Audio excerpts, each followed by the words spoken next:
শেখ হাসিনা যদি 19টা দল নিয়ে বাংলাদেশ জামাত ইসলামকে নিষিদ্ধ ঘোষণা করতে পারে, অর্ধ শতাব্দীর কাছাকাছি পরে ঐতিহ্য বাংলাদেশ ইসলামী ছাত্র শিবির বিশ্ববিদ্যালয় সহ সকল শিক্ষা প্রতিষ্ঠানে নেবেদের ইজ্জত যেন নষ্ট না হয়, আব্রুর যেন নষ্ট না হয়, দৈনন্দিন জীবনে কোরআন চর্চা, হাদিস চর্চা, ইসলামী সাহিত্য চর্চা করে তাদের জীবনকে তারা গড়ছে, দেশের জন্য জীবন বাজুরে গেছে।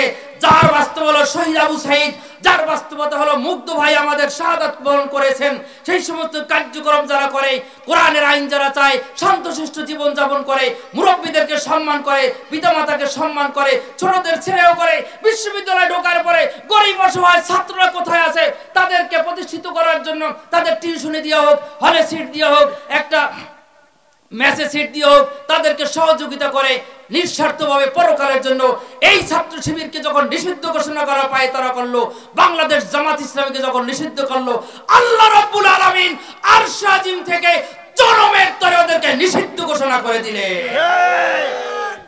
ভাইরা আমার, এখান থেকে আমাদের অনেক কিছু শেখার আছে।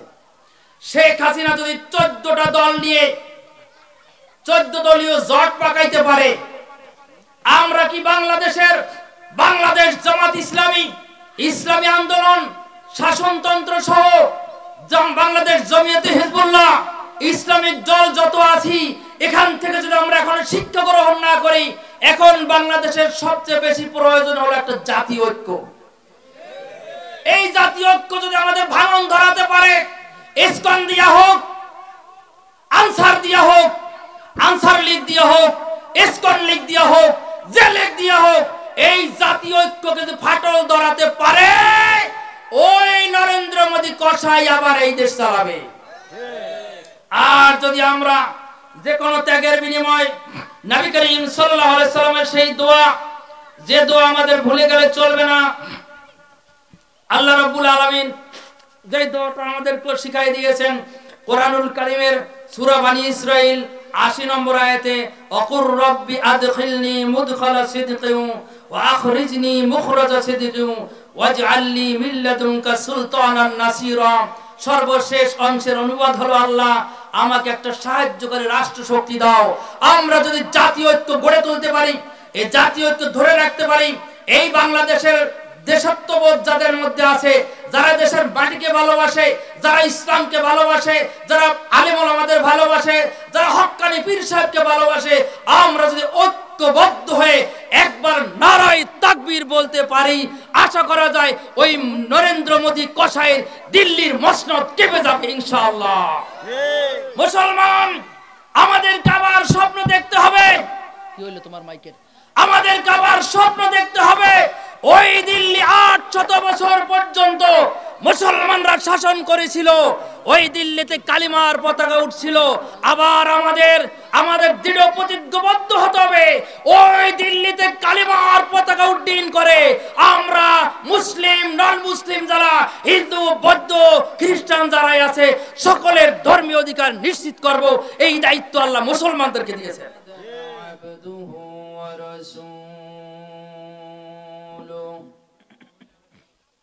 الذي أرسله بالحق بشيرا ونذيرا وداعيا إلى الله بإذنه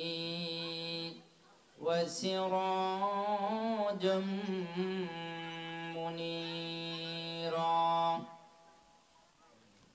فقد قال الله تبارك وتعالى في كلام المجيد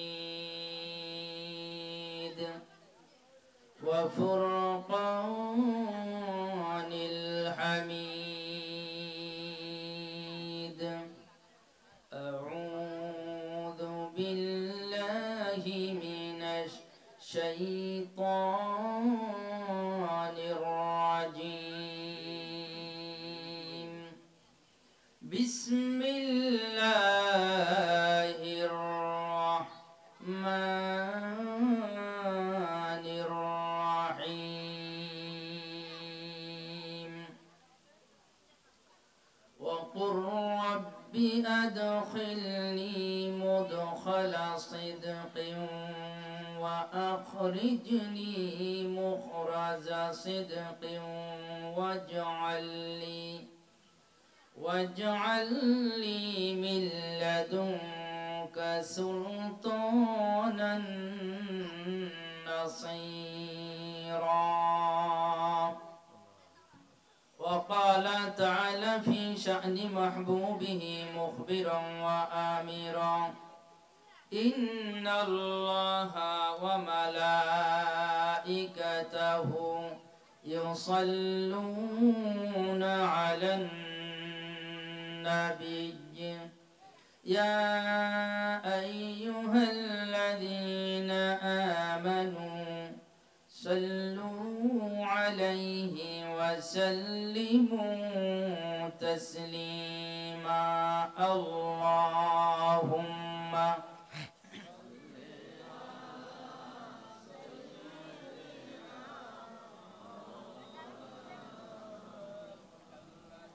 وعلى آل سيدنا اللهم صل على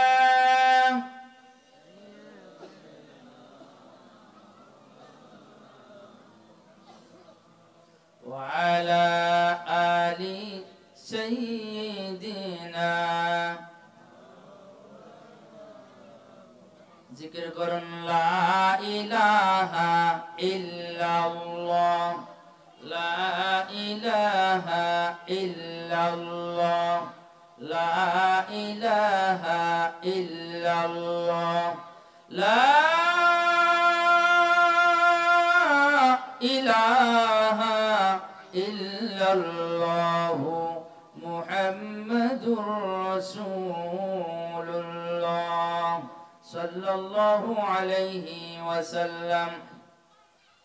উত্তর হোসনাবাদ স্টিমার ঘাট নুরানি জামে মসজিদ ও নুরানি হাফেজি তালিমুল কোরআন মাদ্রাসার উদ্যোগে আয়োজিত এলাকাবাসীর গণ্যমান্য ব্যক্তিবর্গরা সংশ্লিষ্ট রয়েছেন।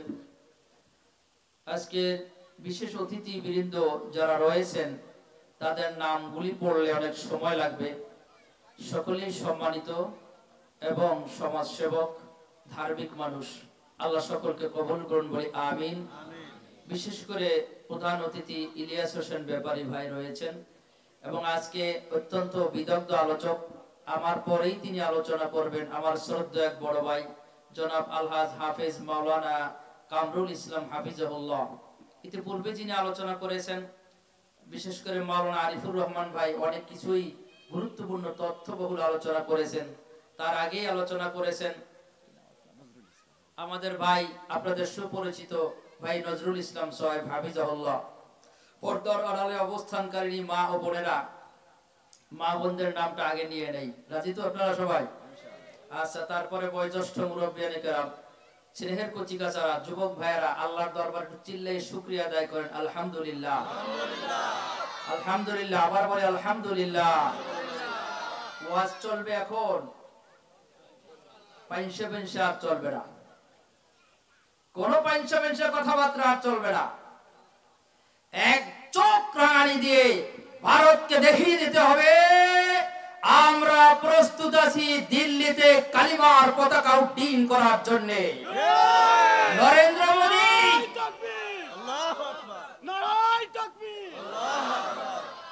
প্রতিটি মুহূর্তে, প্রতিটি মসজিদে, প্রতিটি মাদ্রাসায়, প্রতিটি ঘরে ইসলামের দুর্গ গড়ে তুলতে হবে।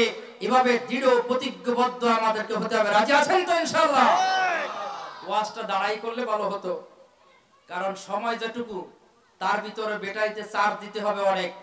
আজকে চার্জ দিয়ে ছেড়ে দেব, আগামী বছর হয়তো আমি না বাঁচলে আরেকজন এরকম হবে। তবে প্রতি সপ্তাহে মসজিদে চার্জ হয়, অধিকাংশ মুসল্লিরা আজানের আগে মসজিদগুলি ভরে যায়, তাই না? আরে কি ঠিক, আজানের আগে মসজিদ ভরে যায়? কান চুলকাইতে চুলকাইতে যাইয়া ইমাম সাহেব যখন খুতবা দেয় তখন ঢোকে যাইয়া মাথাটা চোরের মতো নিচু করে ইমাম সাহেব দেখলে আবার কি কবে, চোর বললাম, অনেকের মাইন্ড লাগতে পারে। আমি একটু আলোচনা যেভাবে শুরু করতে চেয়েছিলাম প্রসঙ্গটা একটু আলাদা হয়ে যাচ্ছে। নবী করিম সাল্লাল্লাহু আলাইহি সাল্লাম একদিন বললেন, আচ্ছা আপনারা বলেন, মসজিদে যারা যান আপনাদের অঞ্চলে এখান থেকে কি কখনো জুতা চুরি হয়েছে মসজিদে? আলহামদুলিল্লাহ বলেন। শহর অঞ্চলে অধিকাংশ সময় হয়, হয় কিনা বলেন? তাহলে এই যে মসজিদে জুতা চুরি হয়, মুসল্লিরা তাহলে চুরি করে না? মুসল্লিরা জুতা চুরি করে না? করে। যারা মুসল্লিরা জুতা চুরি করে পক্ষে আছেন হাত তুলুন। মুসল্লিরা জুতা চুরি করে না এর পক্ষে যারা আছে হাত তুলুন। আলহামদুলিল্লাহ বলেন। এই তো সাংঘাতিক শ্রোতা, সব ওয়াজ বুঝে ফেলছে। মুসল্লি কোনোদিন জুতা চুরি করে না, চোর মুসল্লি সাজে। চোর কি করে? চোর মুসল্লি সাজে। সুতরাং বাংলাদেশে বাটপার, বদমাশ, লুচ্ছা, নেশাখোর, জালিম নেতা সেজেছিল। এই সমস্ত নেতাদেরকে অল্প দিনের মধ্যেই হয় তাওবা করে দেশে থাকতে হবে, তা না হলে তাদের আপা যেমন দিল্লি গিয়ে পালিয়েছে তাদেরকে এদেশ ছেড়ে দিল্লি গিয়ে পালাতে হবে এবং সেই সনাতন ধর্ম গ্রহণ করে মারা যাওয়ার পর আমরা জানাজা পড়ব না, ওদেরকে আগুনে পোড়ায় ছাড়তে হবে। সময় থাকতে তাওবা করো, জনসম্মুখে তাওবা করো। চোর মুসল্লি কোনোদিন চুরি করে না, নেতা কোনোদিন চোর হতে পারে না, নেতা কোনোদিন বাটপার হতে পারে না, নেতা কোনোদিন জালিম হতে পারে না, নেতা কোনোদিন জেনাকার হতে পারে না, নেতা কোনোদিন নেশাখোর হতে পারে না, নেতা কোনোদিন গডফাদার হতে পারে না, মস্তান হতে পারে না। নেতা হলো এমন ব্যক্তি আল্লাহ রাব্বুল আলামিন যার জান্নাতের গ্যারান্টি দিয়েছেন। বিশ্বনবী বিশ্ব নেতা। আমরা একটা আলোচনা করেছি কুরআনুল কারীমের সূরা বনী ইসরাঈলের ৮০ নম্বর আয়াতের দিকে চলে যাব যদি আল্লাহ নেয়। সেখানে মসজিদের মধ্যে বিশ্ব নবী ওয়াজ করলেন একদিন, চোরদের নিয়ে ওয়াজ করলেন। কাদের নিয়ে? চোরদের নিয়ে ওয়াজ করতে গিয়ে বিশ্ব নবী বললেন, আসওয়াউন নাসি সারিকাতান মাইয়াসরিকু ফিস সালাহ, মানুষের মধ্যে সবচেয়ে নিকৃষ্ট চোর হলো ওই যে ব্যক্তি নামাজের মধ্যে চুরি করে। নামাজের মধ্যে চুরি করে কি? মোবাইলটা উঠে নিয়ে যায় একজন আর আরেকজন, তার পকেট থেকে টাকা নিয়ে যায়। তাহলে কি চুরি করে? বিশ্ব নবী বললেন, লা ইউতিম রুকুআহা সুজুদাহা, রুকু সিজদা ঠিক মতন দেয় না, ওইটাই নামাজ চোর। ওইটাই কি? নামাজ চোর। এবং আসওয়াউন নাস সারিকাতান, মানুষের মধ্যে সবচেয়ে নিকৃষ্ট চোর ওইটা, সবচেয়ে নিকৃষ্ট চোর হলো ওইটা। সুতরাং কিছু চোরের আলোচনা চলে আসলো যখন, আমরা এই নামাজকে চুরি করব না, রাজি আছে তো? দুটো হাত তুলে আল্লাহকে দেখান। নামাজ রুকু সিজদা ঠিক মতন দিবেন তো ইনশাআল্লাহ? হাত নামান। এই নামাজ হলো আমার মুক্তির উপায়, আল্লাহর নৈকট্য লাভের উপায়। এবং বিশ্বনবী মুহাম্মদুর রাসূলুল্লাহ সাল্লাল্লাহু আলাইহি সাল্লাম বলেছেন, সাল্লু কামা রাআইতুমুনি উসাল্লি, তোমরা আমাকে যেমন নামাজ পড়তে দেখো সেরকম নামাজ পড়ো। সুবহানাল্লাহ বলবেন না? আমাকে যেমন নামাজ পড়তে দেখো তোমরা সেরকম নামাজ পড়ো। বিশ্বনবী এমন নেতা ছিলেন, সাহাবা আজমাইন কেমন আনুগত্য করতেন একটু হাদিসের আলোকে আপনাদের সামনে উপস্থাপন করতে চাচ্ছি। বিশ্বনবী নামাজের ওয়াক্ত হলো, হযরতে বেলাল রাদিয়াল্লাহু তাআলা আনহু ইকামত দিলেন, ক্বাদ কামাতিস সালাহ, ক্বাদ কামাতিস সালাহ, আল্লাহু আকবার, আল্লাহু আকবার, লা ইলাহা ইল্লাল্লাহ। বিশ্বনবী হাত উঠালেন, আল্লাহু আকবার বলে হাত বাঁধলেন। সাহাবীদের মধ্যে অধিকাংশই তাকবীর উলার সাথে নামাজ পড়তেন, এই অভ্যাস তাদের ছিল। ওই জুমার দিন চোর মুসল্লির মতন মাথা নিচু করে ইমাম সাহেব খুতবা প্রায় শেষ, সেই সময় কাশি দিতে দিতে মসজিদে ঢুকতেন, এই অভ্যাস সাহাবীদের মধ্যে ছিল না। একজন সাহাবী, বিশ্বনবীর একজন সাহাবী, নবীজি নামাজে দাঁড়ায় গেলেন, আল্লাহু আকবার বললেন, সূরা ফাতিহা পড়লেন, আলহামদুলিল্লাহি রাব্বিল আলামিন। নামাজ পড়তে পড়তে সূরা ফাতিহা পড়লেন, সূরা মিলালেন, রুকুতে চলে গেলেন, আল্লাহু আকবার বলে। একজন সাহাবী মসজিদ এখনো দূরে, নবীজির কণ্ঠস্বরে আওয়াজ পেলেন, আল্লাহু আকবার বলে, নবীজি রুকুতে চলে গেছেন। সাহাবী যখন তাকায় দেখলেন বিশ্ব নবী রুকুতে চলে গেছেন, আর তার বন্ধু সাহাবীরা তারাও রুকুতে চলে গেছেন। এখনো মসজিদে ঢোকেন নাই, ঢুকবেন, এখনো কিছু কয়েক কদম বাকি আছে, মসজিদে এখনো ঢুকেন নাই। এই অবস্থায় ওই সাহাবী চিন্তা করলেন, বিশ্বনবী এমন নেতা, যেই নেতার আনুগত্য করা ফরজ, যেই নেতা আল্লাহু আকবার বলে রুকু দিলে আমি তার অনুসারী, আমি তার কর্মী, আমি তার সাহাবী, আমি কিভাবে মাথা উঁচু করে দাঁড়ায় থাকি। বিশ্বনবী যেহেতু রুকুতে চলে গিয়েছেন, এই সিদ্ধান্ত নিলেন আমিও রুকুতে যাব। এই কথা চিন্তা করে মসজিদে ঢোকার আগেই মসজিদের আঙিনায় বসে আল্লাহু আকবার বলে সাহাবী রুকুতে চলে গেলেন। সুবহানাল্লাহ। রুকুতে চলে গেছেন। এবার রুকু দিয়ে রুকু অবস্থায় হাঁটতে হাঁটতে হাঁটতে হাঁটতে নামাজের কাতারে গিয়ে শরীক হয়েছেন। একটু আস্তে বলেন সুবহানাল্লাহ। আগামী বছর বলবেন সুবহানাল্লাহ। এবার বলবেন, তার জোরে বলেন সুবহানাল্লাহ। সাহাবী নামাজ শেষ করলেন, মাসবুক হলেন, নামাজ দাঁড়ায় বাকি নামাজ আদায় করলেন। বিশ্ব নবীর কাছে সালাম ফিরানোর পরে চলে গেলেন, ইয়া রাসূলুল্লাহ, ইয়া হাবিবাল্লাহ, একটি মাসআলা জানতে চাই। আমি নামাজে আজকে মাসবুক হয়েছি, সব রাকাতগুলো পাই নাই। আপনি যখন নামাজ শুরু করলেন আমি তখন দূর থেকে হাঁটতে হাঁটতে আসতেছিলাম। আস্তে আস্তে মসজিদের আঙিনায় আসলাম। মসজিদে ঢুকবো এর আগে আপনি রুকুতে চলে গিয়েছেন। আমি চিন্তা করলাম, হায় হায়, এমন নেতা যিনি হলেন বিশ্ব নেতা, আল্লাহ রাব্বুল আলামিন তাকে কিয়ামত পর্যন্ত ইন্তেকালের পরেও তার নেতৃত্ব কায়েম রেখে দিবে। এমন এক নেতা, যেই নেতার অনুসরণ করা আমার ফরজ, তিনি রুকুতে গিয়েছেন আর আমি দাঁড়ায় থাকবো, মাথা উঁচু করে থাকবো, এটা হতে পারে না। এই চিন্তা করে ইয়া রাসূলুল্লাহ আমি রুকুতে চলে গেলাম। আমার নামাজ হইল কিনা? ইয়া রাসূলুল্লাহ, আবার নামাজ হয়েছে কি? নবীজি বললেন, সুন্দর, ভালো কাজ করেছো। কি বললেন? ভালো কাজ করেছো, কিন্তু আর কখনো এরকম করবে না, আর কখনো এরকম করবে না। এটা যা করছো করছো, আর করবে না। আনুগত্যের জন্য করেছো, আল্লাহ কবুল করে নিয়েছেন, সুবহানাল্লাহ, আল্লাহু আকবার। তবে আর কখনো করবে না। এমন নেতার অনুসরণ আমরা করি। বিশ্বনবী, আমরা এখন যদি বলি, আমার ডান দিক থেকে চেয়ারে যারা বসা, বাম দিক থেকে আমার ভাইজান নজরুল ভাইজান রয়েছেন, আমার ফারুক ভাই আছেন, অত্যন্ত শ্রদ্ধাভাজন আমার বড় ভাই। ফারুক ভাইয়ের একটা বৈশিষ্ট্য হলো, উনি খুলনা মহানগরীতে থাকেন। আমার মনে হয় প্রতিদিন স্বেচ্ছায় কয়েকজন আলেমের সাথে ফোন দিয়ে খোঁজ খবর নেয়, হুজুর ভালো আছেন তো? আলহামদুলিল্লাহ ভালো। আমাকে সাদিক বলে, সাদিক মানে বন্ধু, সাদিক ভালো আছেন তো?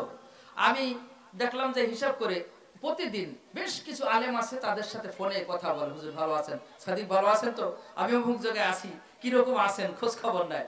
আমাদের প্রিয় মানুষ ফারুক ভাই, যারা রয়েছেন এখানে, আমি যদি জিজ্ঞাসা করি, প্রশ্ন করি, আমি যেহেতু এখন প্রশ্নকারী, আমার মনে একটা ধারণা হয়েছে যে আমাকে আল্লাহর কাছে এখন কি চাইতে হবে। কোরআন পড়ে কিছুটা শিখেছি, আপনারাও শুনতে শুনতে শিখেছেন।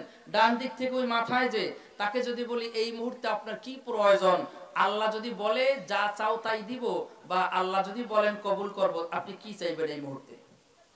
কেউ কবে সয়াবিন তেলের দামটা কমলে ভালো হয়, কেউ কবে আমাকে বুবু হাসিনা করে সারা বাসি না, কবে থেকে দেখি না, ওই একটু দেশে আসলে ভালো হয়। কেউ কবে যে বিএনপি ক্ষমতায় সরকার গঠন করলে ভালো হয়, কেউ কবে জামাত ইসলাম সরকার গঠন করলে ভালো হয়, কেউ কবে চরমনের আলা হযরতের সরকার গঠন করলে ভালো হয়, কেউ কবে অনেক দিন ধরে আশা 13টা বছর পর্যন্ত বাড়ি থাকতে পারি না, এবার একটু চেয়ারম্যান ইলেকশন করবো, চেয়ারম্যান হইলে ভালো হয়, এইটা চাইবে ওইটা চাইবে। এখানে যতটা মানুষ আছে ততটা চাওয়া পাওয়া আছে। কি বলেন, ঠিক বললাম কিনা? নামাজের পরে দোয়া কবুল হয়, বিশ্ব নবীর ঘোষণা। আল্লাহর জন্য, দিন প্রতিষ্ঠার জন্য যদি মসজিদ তৈরি করে, সেই মসজিদ তৈরি করার পরে দোয়া কবুল হয়, সুবহানাল্লাহ বলি আমরা। মাদ্রাসা তৈরি করে দিন প্রতিষ্ঠার জন্য, সেখানে সেই কাজগুলি করার পরে দোয়া কবুল হয়। মুসলিম জাতির পিতার নাম কি? জোরে কোন। মুসলিম জাতির পিতার নাম কি? ইব্রাহিম আলাইহিস সালাম, যিনি বাইতুল্লাহর সংস্কার করেছিলেন,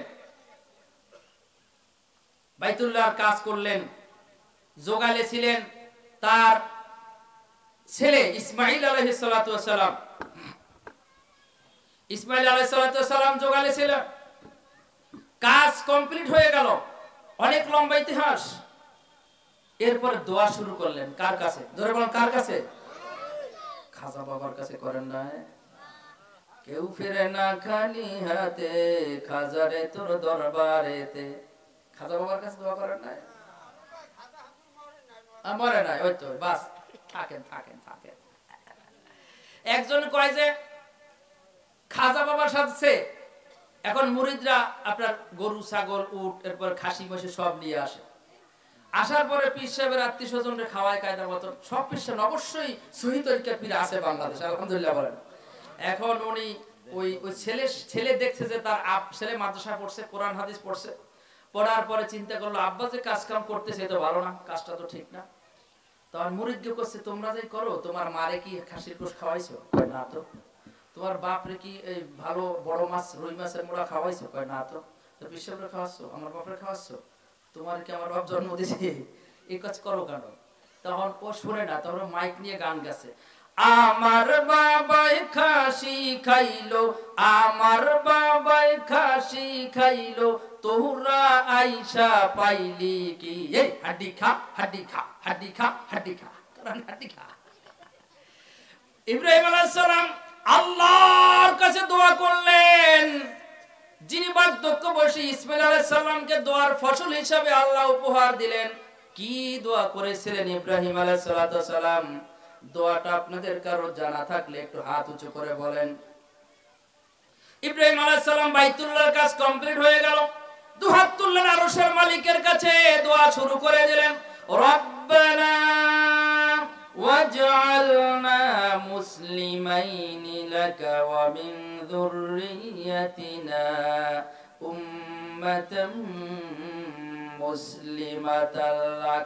ও আমার মালিক রে, তুমি আমাদের এই দুইজনকে অর্থাৎ আমি আর আমার ইসমাইলকে মুসলমান বানায়া দাও। মানে ওয়াজআলনা মুসলিমাইনি লাকা, মুসলিমাইনি হালাতে নাসবিতে আছে, এজন্য মুসলিমানে থেকে মুসলিমাইনি হয়েছে, তাসনিয়ার এরাব হালাতে নাসবিতে।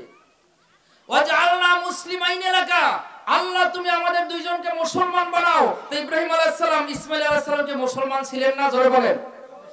কেমন মুসলমান ছিলেন? ধর্মনিরপেক্ষ মতবাদে বিশ্বাসী ছিলেন? জোরে বলেন। ইব্রাহিম আলাইহিস সালাম, ইসমাইল আলাইহিস সালাম, ইদ্রিস আলাইহিস সালাম, আদম আলাইহিস সালাতু ওয়াস সালাম থেকে শুরু করে বিশ্বনবী মুহাম্মদুর রাসূলুল্লাহ সাল্লাল্লাহু আলাইহি ওয়াসাল্লাম পর্যন্ত একজনেও কি ধর্মনিরপেক্ষ মতবাদে বিশ্বাসী ছিলেন? না। জোরে বলেন ছিলেন কি না? জোরে বলেন ছিলেন কি না?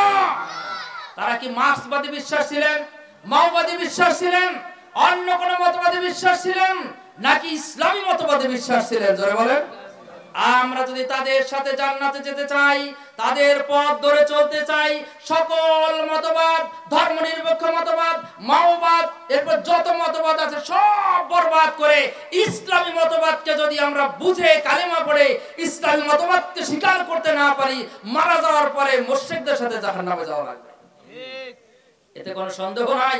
সারা পৃথিবীর ফতোয়া, সারা পৃথিবীর স্কলারদের ফতোয়া নিয়ে আসেন, মুফতি সাহেবদের ফতোয়া নেন, ইসলামী মতবাদ বাদ দিয়ে অন্য মতবাদ যে গ্রহণ করবে তার নামাজ, রোজা, হজ, যাকাত, জিকির, আজকার 300 দানার তাসবিহ আল্লাহর কাছে কোনো দাম নাই, কোনো মূল্য নাই, কোনো মূল্য নাই।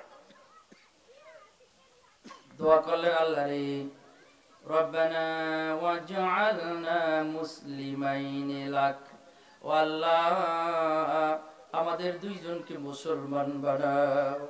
এই মুসলিম শব্দের অর্থ হলো আত্মসমর্পণ। আয় আল্লাহ তুমি আমাদের দুইজনকে পূর্ণাঙ্গ আত্মসমর্পণকারী বানাও। তুমি যা যখন বলবা তাই তখন পালন করব এমন বানাও। কখনো বলবো না যে এই আইন বর্তমানে চলে না, এগুলি চলে না, আল্লাহর আইন পাল্টায় দাও, এমন কোন অভিযোগ যেন আমরা না দেই।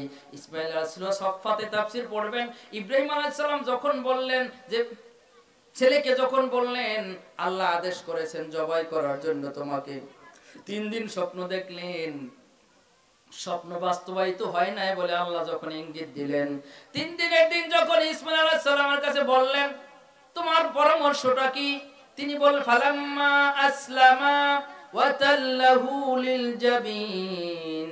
আল্লাহ রাব্বুল আলামিন বললেন দুইজনেই যখন পূর্ণাঙ্গ আত্মসমর্পণ করলো আর জবাহের প্রস্তুতি নিল, ওয়া নাদাইনাহু আইয়া ইব্রাহিম قد صدقت সাদ্দাকতার রুইয়া।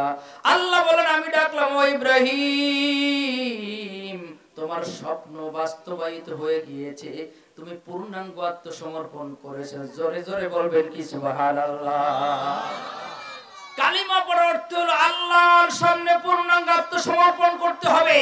আর এই আত্মসমর্পণ যে নীতিমালা পদ্ধতি এগুলো শিখতে হবে বিশ্ব নবী যেভাবে শিখাইছেন সেভাবে। একটা ইসলামী রাষ্ট্র যতক্ষণ পর্যন্ত না হবে ততক্ষণ পর্যন্ত যদি বলে কেউ বলে আমার পীর সাহেব হুজুর এমন ভালো মানুষ, একটা মুস্তাহাব তরক করে না, একটা সুন্নাতের খেলাফও করে না, কিন্তু রাজনীতি বোঝে না, রাজনীতি করে না। রাসূলুল্লাহর মদিনার 13টি বছর, তাহলে 10টি বছরের সুন্নাত সে পালন করলো না। কি বলেন? 10টি বছরের রাষ্ট্রীয় সুন্নাত গুলো একটাও সে পালন করলো না। কিভাবে হলো যে মুস্তাহাব তরক করলো না? যদি না বুঝে বলে না বুঝে হয়, আল্লাহ মাফ করার মালিক। বুঝে শুনে যদি করে, ওই পিশাবকে আল্লাহ রাব্বুল আলামিন আগুনের রশি গলায় পেঁচাইয়া জাহান্নামের মধ্যে নিয়ে যাবে। কারণ কি? আমি বলছিলাম যে দোয়া করব, কি দোয়া? বিশ্ব নবী কি দোয়া পড়লেন? আল্লাহ রাব্বুল আলামিন সূরা বনী ইসরাইলের 80 নম্বর আয়াতে বিশ্ব নবীর দোয়াটা তুলে ধরলেন আর উম্মতকে বললেন, উম্মতকে ইঙ্গিত দিলেন, শোনো উম্মতেরা, তোমরা শান্তি চাইবা, সয়াবিনের দাম কম চাবা, পেঁয়াজের দাম কমানো চাবা, নিরাপত্তা চাবা, ইজ্জত আবরুর নারীর হেফাজত চাইবা, সুদমুক্ত জীবন ব্যবস্থা চাইবা, অংশ বন্টনের ক্ষেত্রে শরীয়ত বিধান যেন বাস্তবায়িত হয় এটা চাইবা। সব কিছুর মূলে একটা দোয়া তোমরা চাও, যেই দোয়াটা যদি করো আর আল্লাহ যদি কবুল করি, তোমার সব সমস্যার সমাধান হয়ে যাবে।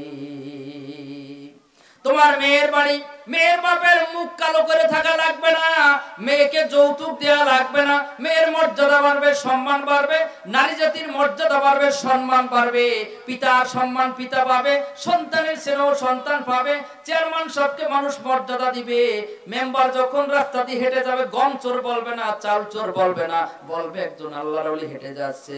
এই দোয়াটা শুনতে রাজি আছেন কিনা জোরে বলেন। এই দোয়াটা শুনবেন, হাত তুলে দেখান কে কে শুনবেন।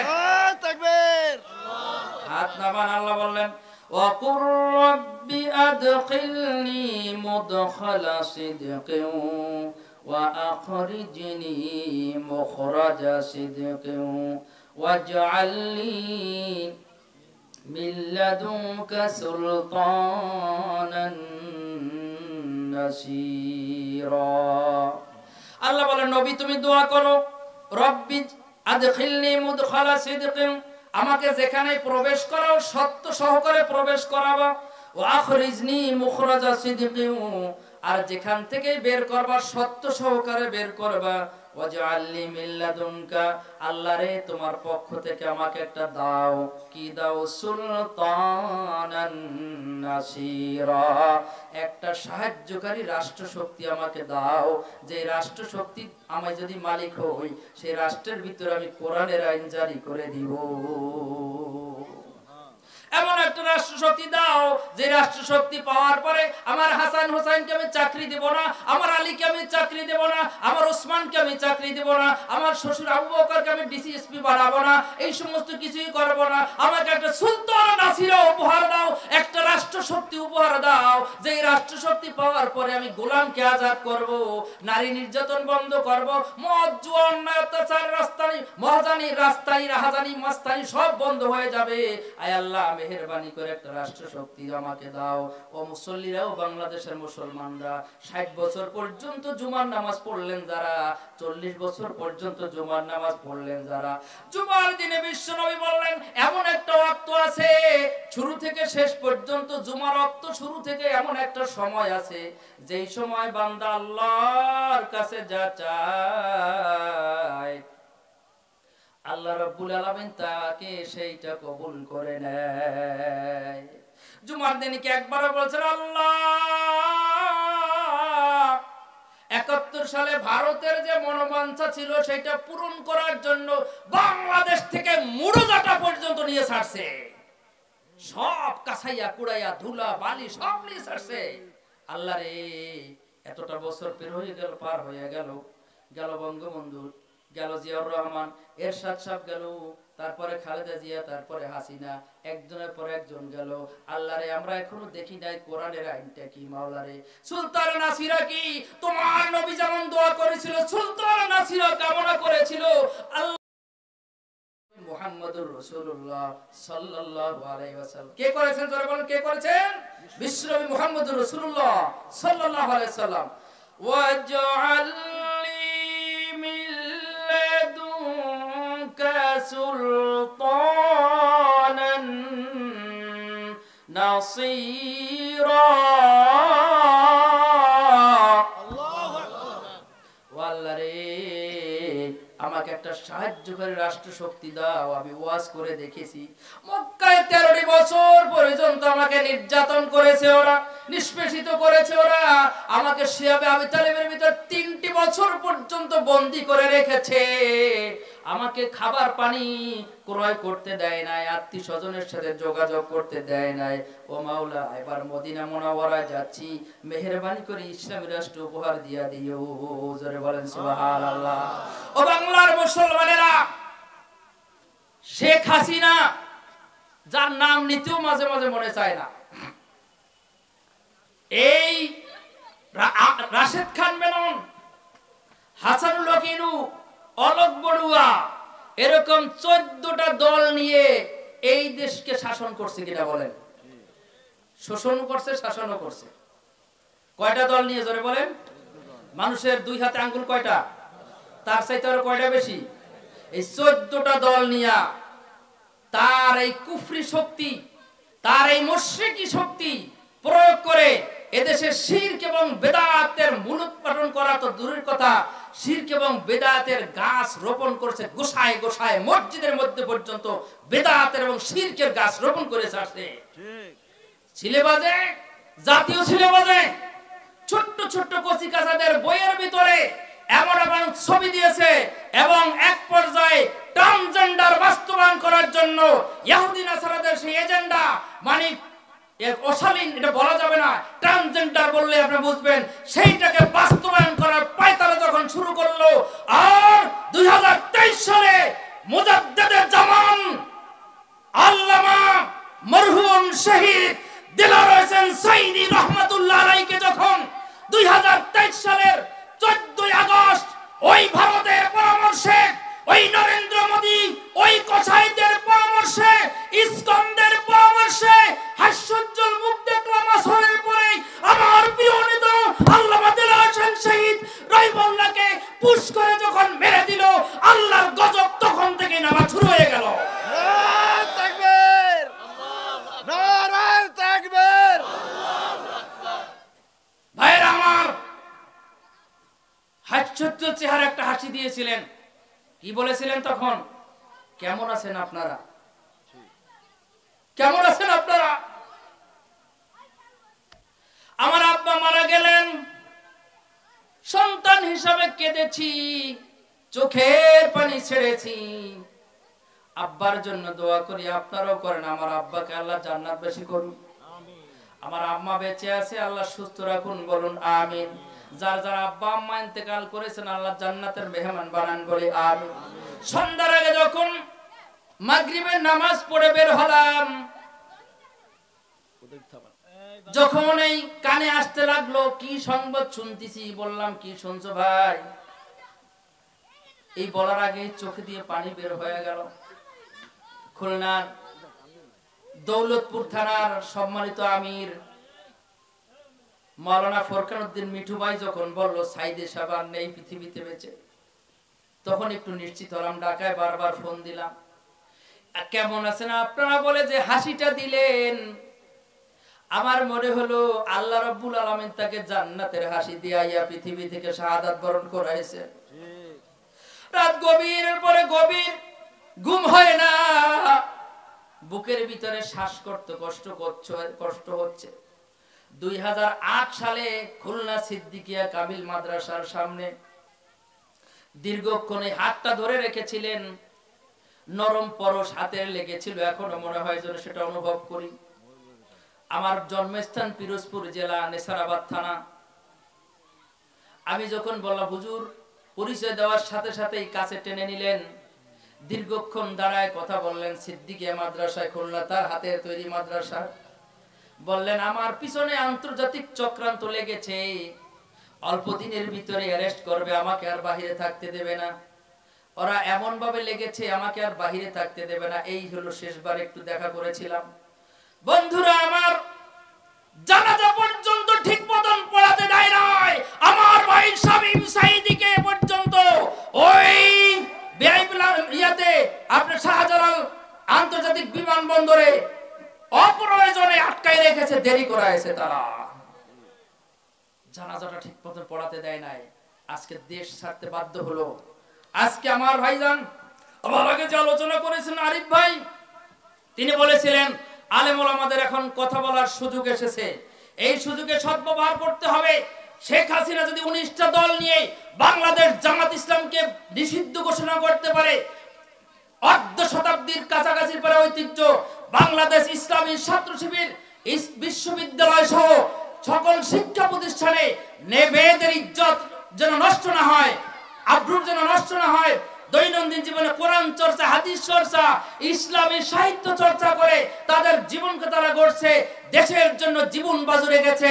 যার বাস্তব হলো শহীদ আবু সাঈদ, যার বাস্তবতা হলো মুগ্ধ ভাই আমাদের শাহাদাত বরণ করেছেন। সেই সমস্ত কার্যক্রম যারা করে, কোরআনের আইন যারা চায়, শান্তশিষ্ট জীবন যাপন করে, মুরব্বীদেরকে সম্মান করে, পিতামাতাকে সম্মান করে, ছোটদের ছেলেও করে, বিশ্ববিদ্যালয়ে ঢোকার পরে গরিব অসহায় ছাত্ররা কোথায় আছে তাদেরকে প্রতিষ্ঠিত করার জন্য তাদের টিউশনি দেওয়া হোক, হলে সিট দেওয়া হোক, একটা মেসে সিট দিয়ে হোক, তাদেরকে সহযোগিতা করে নিঃস্বার্থভাবে পরকালের জন্য। এই ছাত্র শিবিরকে যখন নিষিদ্ধ ঘোষণা করা পায় তারা করলো, বাংলাদেশ জামাত ইসলামীকে যখন নিষিদ্ধ করলো, আল্লাহ রাব্বুল আলামিন আরশ আজিম থেকে জনমের তরে ওদেরকে নিষিদ্ধ ঘোষণা করে দিলেন। ভাইরা আমার, এখান থেকে আমাদের অনেক কিছু শেখার আছে। শেখ হাসিনা যদি 14টা দল নিয়ে 14 দলীয় জোট পাকাইতে পারে, আমরা কি বাংলাদেশ জামাত ইসলামী, ইসলামী আন্দোলন, শাসনতন্ত্র সহ বাংলাদেশ জমিয়তে হিজবুল্লাহ, ইসলামিক দল যত আছি, এখান থেকে যদি আমরা এখন শিক্ষা গ্রহণ না করি, এখন বাংলাদেশের সবচেয়ে বেশি প্রয়োজন হলো একটা জাতীয় ঐক্য। এই জাতীয় ঐক্য যদি আমাদের ভাঙন ধরাতে পারে, ইসকন দিয়া হোক, আনসার দিয়া হোক, আনসার লীগ দিয়া হোক, ইসকন লীগ দিয়া হোক, যে লীগ দিয়া হোক, এই জাতীয় ঐক্যকে যদি ফাটল ধরাতে পারে, ওই নরেন্দ্র মোদী কসাই আবার এই দেশ চালাবে। আর যদি আমরা যে কোনো ত্যাগের বিনিময় নবী করিম সাল্লাল্লাহু আলাইহি সাল্লামের সেই দোয়া, যে দোয়া আমাদের ভুলে গেলে চলবে না, আল্লাহ রাব্বুল আলামিন যে দোয়াটা আমাদেরকে শিখাই দিয়েছেন কোরআনুল কারীমের সূরা বনী ইসরাঈল 80 নম্বর আয়াতে, অকুর রব্বি আদখিলনি মুদখালা সিদকিন ওয়া আখরিজনি মুখরাজা সিদকিন ওয়াজআলনি মিন লাদুনকা সুলতানান নাসীরা। সর্বশেষ অংশের অনুবাদ হলো, আল্লাহ আমাকে একটা সাহায্যকারী রাষ্ট্র শক্তি দাও। আমরা যদি জাতীয় ঐক্য গড়ে তুলতে পারি, এই জাতীয় ঐক্য ধরে রাখতে পারি, এই বাংলাদেশের দেশাত্মবোধ যাদের মধ্যে আছে, যারা দেশের মাটিকে ভালোবাসে, যারা ইসলামকে ভালোবাসে, যারা আলেম ওলামাদের ভালোবাসে, যারা হক্কানি পীর সাহেবকে ভালোবাসে, আমরা যদি ঐক্যবদ্ধ হয়ে একবার নারায়ে তাকবীর বলতে পারি, আশা করা যায় ওই নরেন্দ্র মোদী কসাইয়ের দিল্লির মসনদ কেঁপে যাবে ইনশাআল্লাহ। মুসলমান, আমাদেরকে আবার স্বপ্ন দেখতে হবে। কি হইলো তোমার মাইকের? আমাদেরকে আবার স্বপ্ন দেখতে হবে। ওই দিল্লি 800 বছর পর্যন্ত মুসলমানরা শাসন করেছিল, ওই দিল্লিতে কালিমার পতাকা উঠছিল। আবার আমাদের দৃঢ় প্রতিজ্ঞাবদ্ধ হতে হবে, ওই দিল্লিতে কালিমার পতাকা উড্ডীন করে আমরা মুসলিম, নন মুসলিম, যারা হিন্দু, বৌদ্ধ, খ্রিস্টান যারাই আছে, সকলের ধর্মীয় অধিকার নিশ্চিত করব। এই দায়িত্ব আল্লাহ মুসলমানদেরকে দিয়েছেন। কি হলো তোমার মাইকে? জিকির করুন লা ইলাহা ইল্লাল্লাহ।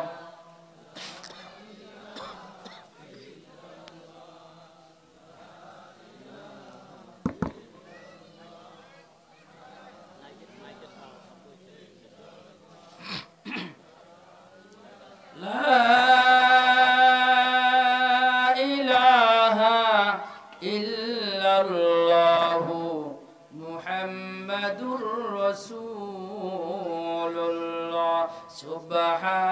ইল্লাল্লাহ ওয়ালহামদুলিল্লাহ লা ইলাহা ইল্লাল্লাহ সুবহানাল্লাহ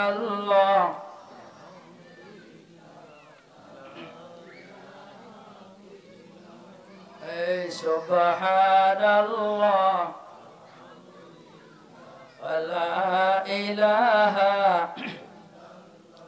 ওই পাখিরা সব ডালে ডালে আল্লাহু আল্লাহু বলে মাছেরা সব জলে জলে আল্লাহু আল্লাহু বলে লা ইলাহা এবারে কি হলো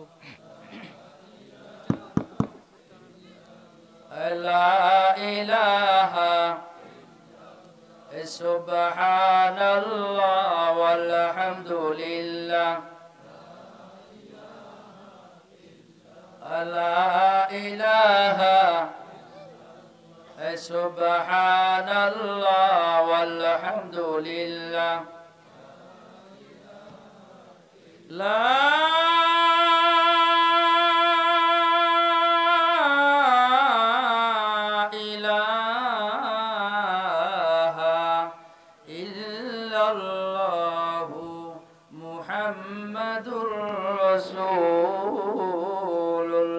সবাই বলুন সাল্লাল্লাহু আলাইহি ওয়াসাল্লাম। বন্ধুরা আমার, এই জীবনটা দিয়েছেন কে?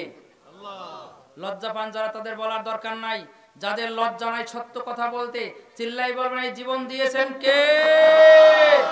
এই জীবন যাবে কার পথে? মুসলমানের জীবন যাবে কার পথে? আমার মরহুম শহীদ সাইদ সাহেব রাহিমাহুল্লাহ একটা গল্প মনে পড়লো, এটা কোরআনের গল্প না। উনি বললেন যে এক মাঝি, এক বিজ্ঞানী মাঝির নৌকায় নদী পার হচ্ছে। এখন তো নদী পার হওয়ার ফাংশন একদম শেষ। আমরা ছিলাম মাছে ভাতে বাঙালি, কি ছিলাম? নদী মাতৃক দেশ, কি ছিলাম? এই ছেলেরা ছোটরা বলো, আমাদের দেশের নাম ছিল নদী মাতৃক দেশ। এখন কি হয়েছে? ব্রিজ মাতৃক দেশ। কি হয়েছে? জনমের শৌখিন, গাড়িতে চড়াই লাগবে বুঝবে না 10-20 বছর পরে। নদীর কাম তো শেষ, পলিও পড়বে না জমিতে, সার দিয়ে কতক্ষণ কুলাবেন। আগামী কয়েক বছরের মধ্যে দেখবেন সিদ্ধান্ত আসছে সব ব্রিজ ভাঙো, নদী আবার খনন করো। আমার পরামর্শ হলো ক্ষুদ্র জ্ঞানে প্রয়োজনে ফেরিগুলো অনেক বাড়াই দেব, কিন্তু অতীব প্রয়োজন ছাড়া ব্রিজ করব না। লাভ কি? নদীগুলো শেষ করে আমরা ছিলাম নদী মাতৃক দেশ, এবার হয়েছি ব্রিজ মাতৃক দেশ। কি হয়েছি? ব্রিজ মাতৃক দেশ। আমরা ছিলাম মাছে ভাতে বাঙালি, আর হয়ে গেছি সুদে ঘুষে বাঙালি। কিসে? সুদে ঘুষে বাঙালি। যে পিসা হুজুর অফিসের কাজ করাইতে গেলে ঘুষ ছাড়া করে না, যতই চা নাস্তা খরচ তো দিবেন। পিসা মানুষ বুঝলাম, ইমাম সাহেব হুজুর তো বেশি কিছু তো নেওয়া যাবে না, তো একটু বোঝেন তো অফিসের খরচাপাতি একটু আছে। হুজুর আপনি কালকে এসেন, তো কয়ে যে আমার তো জোহরের রক্ত হয়েছে, মুসল্লি তো ছাড়বে না, কমিটি বড় করা, একক তো নামাজ না পড়াইলে কর্মর করে। হুজুর তাহলে একটু কালকে আসেন, কালকে আপনার কাছে সবচেয়ে আগে করে দেব। অফিসে যাওয়ার পরে ও শালা মোসমার একটা শালা ইমাম সাহেব, মানুষের বাড়ি খাও, পরের বাতে বেগুন দাও, এখানে 2000 টাকা দিবা না 1000 তো দিবা, আদায় করেই ছাড়বো। কাশি কুশি দিয়ে হুজুর কি কব, বাড়িতে এমন এক ঝামেলা করছিলাম, আজকে তো 12:30 বেজে গেছে, কি করা যায়? আপনার তো বারবার ঘুরানো যায় না, তা কি করবো, আমি একটু আসতেছি। পেউন্ডার লাগাই দিয়েছে হুজুরে যে কফি কিছু চা নাস্তা খরচ দিতে কর, কাজ করে পাঠাই দেবেন বাড়িতে। কাজ করে পাঠাই দেবে কোন জায়গায়? কাগজ বাড়িতে চলে যাবে। এরকম অফিসার বাংলাদেশের এই মুলাদি, হিজলা, বরিশাল এই সমস্ত অঞ্চলে নাই, নাই, নাই। আপনারা কি চান না পরিবর্তন? আপনাকে চান না একজন বুড়ো মানুষ অফিসে গেল ঘুষ দিয়ে কাজ করাইতে হবে, আপনার পরদাদা আপনার দাদা আপনার আব্বা জমি ভোগ করেছিল, সেই ডুপ্লিকেট কাগজ বানিয়েছে আওয়ামী লীগের এক নেতা, সেই ডুপ্লিকেট কাগজ বানিয়েছে এক মস্তান, ডুপ্লিকেট কাগজ বানিয়ে দখল করেছে। ওই সুদ মুক্তভাবে আপনি একটা অভিযোগ দিবেন, সরকার নিজ দায়িত্বে প্রশাসনের লোক দিয়ে আপনার জমি বুঝিয়ে দিয়ে যাবে, এর নাম ইসলামী রাষ্ট্র। আপনি কি চান না একটা এরকম রাষ্ট্র কায়েম হোক? চান না? চান না? মুআজ্জাজ হাজিরিন, নবী করিম সাল্লাল্লাহু আলাইহি সাল্লামের ইসলামী রাষ্ট্রের সেই স্বপ্ন বাস্তবায়িত হলো মদিনা মুনাওয়ারায়। আপনারা লক্ষ্য করেছেন কোরআনুল কারীমের মধ্যে ইমাম শব্দটা কয়েকবার আসছে, আইম্মা শব্দটাও কোরআনুল কারীমের মধ্যে আসছে, হাদিস শরীফের মধ্যে ইমাম শব্দটা আসছে। বিশ্বনবী বললেন বুখারী শরীফ, চলবে তো? চালাবো। বুখারী শরীফ জিলদে আওয়াল 91 পৃষ্ঠা খুলে দেখবেন, প্রথম যে হাদিসটি আছে বিশ্ব নবী বলেছেন সাবাতু ইউজিল্লুহুমুল্লাহু ফি জিল্লিহি ইয়াওমা লা জিল্লা ইল্লা জিল্লুহু, ইমামুন আদিলুন ওয়া শাবুন নাশা ফি ইবাদাতিল্লাহ ওয়া রাজুলুন কলবুহু মুআল্লাকুন ফিল মাসাজিদ ওয়া রাজুলান তাহাব্বা ফিল্লাহি ইজতামা আলাইহি ওয়া তাফাররাকা আলাইহি ওয়া রাজুলুন দাআতু ইমরাতুন যাতু মুনসিবিন ওয়া জামালিন ফাকালা ইন্নী আখাফুল্লাহ। কথা বলতে হবে। এই হাদিসের ভিতরে বিশ্বনবী বলেছেন 7 শ্রেণীর মানুষকে আল্লাহ রাব্বুল আলামিন আরশে আজিমে ছায়া দেবেন, যখন আরশে আজিমের ছায়া ছাড়া কোনো ছায়া থাকবে না। কয় শ্রেণীর? জোরে বলেন, কয় শ্রেণীর? 7 শ্রেণীর মানুষকে আল্লাহ আরশে আজিমে ছায়া দিবেন। তার 1 নাম্বার হলো ইমামুন আদিলুন, ন্যায়পরায়ণ বাদশা। ইমামুন, বলেন তো আপনাদের মসজিদটার নাম কি? এই মসজিদটার নাম কি? কি তলা? আপনি কোন? উত্তর হোসনাবাদ নূরের মদিনা জামে মসজিদের ইমাম সাহেব, নুরানি জামে মসজিদের ইমাম সাহেবকে আল্লাহ আরশে আজিমে ছায়া দেবে, তা বলছেন। বরিশাল ইবাদুল্লাহ মসজিদের ইমাম সাহেব হুজুরে আরশে আজিমে ছায়া দেবে, আল্লাহ কি তাই বলছেন? হতে পারে। আলহামদুলিল্লাহ, ইমাম সাহেবরা জাতির শ্রেষ্ঠ সন্তান। আমি দীর্ঘ 30 বছরের বেশি ইমামতি করি এবং খুলনা জেলা এবং পরিষদের দীর্ঘদিন কাজ করছি। এই তিক্ত অভিজ্ঞতা আছে মুসল্লিদেরকে নিয়ে, এই অভিজ্ঞতা বলার সময় নাই। এদেশের 2টা শ্রেণীর মানুষ বেশি নির্যাতিত। কয় শ্রেণী? জোরে বলেন, এই কয় শ্রেণীর মানুষ নির্যাতিত বেশি? একটা ইমাম আর একটা শিক্ষক। লিখে রাখেন, অবজারভেশন করেন, তদন্ত করেন, অনুসন্ধান চালান, দেখবেন এই 2টা জাতির মতো নিরীহ মানে নির্যাতিত জাতি আর নাই। লম্বা সুরে বিষয় গেলাম না, অন্য সময় সময় হলে কেন শিক্ষকরা নির্যাতিত, কোন কোন দিক থেকে ইমামরা বঞ্চিত নির্যাতিত আমি বলবো। তবে ইমাম ভাইয়েরা যারা আছেন, কোরআনে কারিমের মধ্যে নামাজের ইমামতি আল্লাহ বলেন নাই। হাদিসের মধ্যে বুখারী শরীফ 91 পৃষ্ঠার যে হাদিসখানা উল্লেখ করলাম, সাবাতু ইযিল্লুহুমুল্লাহু ফি জিল্লিহি ইয়াওমা লা জিল্লা ইল্লা জিল্লুহু, ইমামুন আদিলুন, জোরে বলেন ইমামুন, বলেন ইমামুন আদিলুন, আবার বলেন ইমামুন আদিলুন, ন্যায়পরায়ণ বাদশা। এখানে মসজিদের ইমামের কথা বোঝানো হয় নাই। সম্মানিত আইম্মায়ে মাসাজিদ, আমার আপনার সম্মান সবার উপরে। রাসূলুল্লাহ সাল্লাল্লাহু আলাইহি ওয়াসাল্লাম জুমার দিনে 2টা খুতবা দিতেন, আমরাও 2টা খুতবা দেই। রাসূলুল্লাহ সাল্লাল্লাহু আলাইহি ওয়াসাল্লাম মুসল্লির দিকে মুখ করে খুতবা দিতেন, আমরাও দেই। নবীজি রুকু করতেন, সিজদা করতেন, আমরাও রুকু করি, সিজদা করি। নবী করিম সাল্লাল্লাহু আলাইহি ওয়াসাল্লাম রাষ্ট্রের নেতা ছিলেন, বিশ্ব নেতা ছিলেন। অধিকাংশ ইমামের ভিতরে এই বাংলাদেশে একজন ইউনিয়ন চালানোর মতন যোগ্যতা অর্জন করব, সেই স্পৃহা, সেই অনুপ্রেরণা তার ভিতরে নাই, অনেকের ভিতরে নাই। কেমনে ইসলাম কায়েম হবে? কেমনে ইসলাম কায়েম হবে? ইমাম ভাইয়েরা, সম্মান মর্যাদা আছে, দায়িত্ব অনেক। বিশ্ব নবী একদিন নিজের তরবারিটা হাতে নিলেন। কি নিলেন? হাতে নিয়ে বললেন, কে আমার তরবারিটা নিবা? কে আমার তরবারিটা গ্রহণ করবা? আপনারা বলেন, বিশ্ব নবী যদি আল্লাহ রাব্বুল আলামিন তার পক্ষ থেকে বাংলাদেশে বাইতুল মুকাররমের সামনে বিশ্ব নবী তরবারিটা পাঠিয়ে দেওয়া হয়, আর যদি বলা হয় যে 1 কোটি টাকা দিয়ে ক্রয় করবে, এই বাংলাদেশে অনেক ধনাঢ্য ব্যক্তি আছে, বিশ্ব নবীর তরবারিটা কয়েক কোটি টাকা দিয়ে কিনবে। বলেন ঠিক কিনা? কোন গরিব মুসল্লি এমন আছে, হায় হায় রাসূলুল্লাহর তরবারি, যেই তরবারি দিয়ে বদর, উহুদ, খন্দক পার করেছেন, যেই তরবারি দিয়ে আবু জাহেলকে হত্যা করেছেন, আমি নিতে চাই, বাপের জমি বেচে হলেও নেব। এই ইচ্ছা আছে কিনা বলেন? নবীজি বলেন, আমার সাহাবীরা, আমার তরবারিটা কে নিবা? তাড়াতাড়ি নেয়ার জন্য তোমরা বাড়ায় হাত বাড়াও। সাহাবীরা সবাই প্রস্তুত। এই বললেন আমি নিব, আবু বকর বললেন আমি নিব। এই এখানে আসো, ওয়াজ করো, আসো আসো আসো আসো, এই ধরে নিয়ে আসো, ধরে নিয়ে ওরা ওয়াজ করবে, একদম কথা হবে না। আমি কিন্তু ছাত্র বড় মানুষ, ছাত্র গার্জিয়ানরা সোজা করেছে, বুঝছো? একদম চুপ। বন্ধুরা আমার, বিশ্ব নবীর তরবারি হাতে নিয়ে বললেন কে নিবা, কে নিবা, কে নিবা? সবাই প্রস্তুত। নবী কারো দিচ্ছেন না। বেলাল রাদিয়াল্লাহু তাআলা মনে করতেই পারতেন যে আমি পাবো, আবু বকর রাদিয়াল্লাহু তাআলা মনে করতেই পারছেন যে আমি পাইতে পারি, কিন্তু সাহস করে বলছেন না, আমাকে দেন, প্রস্তুত। নবীজি বললেন, আমি তরবারিটা দেব ওই ব্যক্তিকে যে এই তরবারি নিয়ে হক আদায় করবে। এই তরবারি নিয়ে যে হক আদায় করবে, আমি তার হাতে আমার তরবারি তুলে দিব।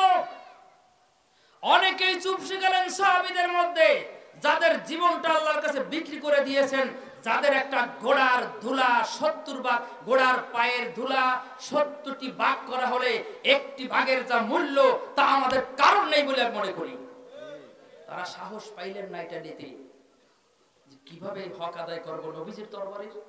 বন্ধুরা আমার, আল্লাহ যাকে মেম্বার বানায়, চেয়ারম্যান বানায়, এমপি বানায়, ইমাম বানায়, বক্তা বানায়, এদের উপর অর্পিত দায়িত্ব আছে, হক আছে আমজনতাকে কোরআনের কথা, উচিত কথা শোনানো। এই উচিত কথা, হক কথা থেকে বিরত থাকে আর নিজের পিঠ বাঁচায় আর পেট বাঁচায়, আল্লাহ রাব্বুল আলামিন জাহান্নামে পিঠ আর পেট সেঁকে দেবে। তবে অবশ্যই হিকমা, অধিকাংশ আলেম এই দেশে হিকমত দ্বারা বুঝাইছেন দ্বীনের খেদমত, মাদ্রাসা টিকানো, মসজিদ টিকানো, চাকরি টিকানো, ব্যবসা টিকানো, অনেকে ব্যাখ্যা করেছেন, কিন্তু না, কোনো অবস্থাতেই না, এটা পেট টিকানো না। এটা হলো হিকমা, হলো আল হিকমা দ্বারা তাফসীরে জালালাইন খুলে দেখেন, উদউ ইলা সাবিলি রাব্বিকা বিল হিকমা, উদউ ইলা সাবিলি রাব্বিকা বিল কোরআন। হিকমা দ্বারা তাফসীরে জালালাইন খুলে দেখেন, বিল কোরআন লিখেছেন আল্লামা জালালউদ্দিন সুয়ুতী রাহমাতুল্লাহ আলাইহি, আল্লামা জালালউদ্দিন মাহাল্লি রাহমাতুল্লাহ আলাইহি তাফসীর পড়ে দেখেন।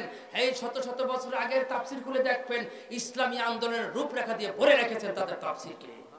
বুঝেন না, বুঝে আসে না, তাই জুমার দিনে দুটো একটা আয়াতের তাফসীর করেন, হক কথা তুলে ধরেন, আল্লাহর উপরে ভরসা করেন, রিজকের মালিক আল্লাহ, তাওয়াক্কুল করেন, ইনশাআল্লাহ আল্লাহ মর্যাদা বাড়াই দেবেন, কমাবেন না, কমাবেন না, কমাবেন না।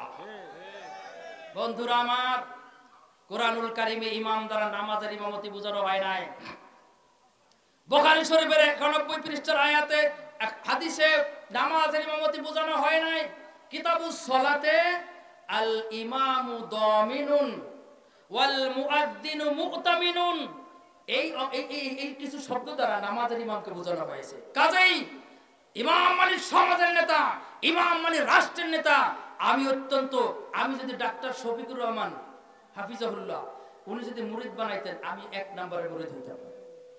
উনি বলেছেন, ঐক্যের জন্য আমাকে যত ছোট হইতে হয় আমি ছোট হইতে রাজি আছি। এ কথা কোন আলেমের মুখে কেন শুনলাম না আমরা? এ কথা কোন পীর সাহেবের মুখ দিয়ে কেন শুনলাম না আমরা? যদিও সে জেনারেল পড়াশোনা করুক, ডাক্তার মানুষ, সে তো বলেছে ঐক্যের জন্য প্রয়োজন আমি যত ছোট হয় তত ছোট হব। আরে কত বড় কথা, কত বড় কথা! হিংসা করবেন না, সত্যকে সত্য হিসাবে জানুন। কিছু ভুল ত্রুটি মানুষের মধ্যে থাকতে পারে, আমি আবেগে আপ্লুত, আমি অত্যন্ত তাকে শ্রদ্ধা করি, মাথার তাজ মনে করি তাকে। এবং এই বাংলাদেশের জন্য ডাক্তার শফিকুর রহমান একটা আল্লাহর পক্ষ থেকে একটা বড় নিয়ামত, আল্লাহর পক্ষ থেকে বড় নিয়ামত, যার ব্যারিকেডের কারণে তিনি বলেছেন এদেশের কওমি এবং আলিয়ার মাঝখানে প্রাচীর ভেঙে দিতে হবে, রাখা যাবে না। আলী এবং কওমির মাঝখানে কোনো বাধা রাখা যাবে না। সুতরাং আমাদের সম্মানিত শ্রদ্ধেয় বড় ভাই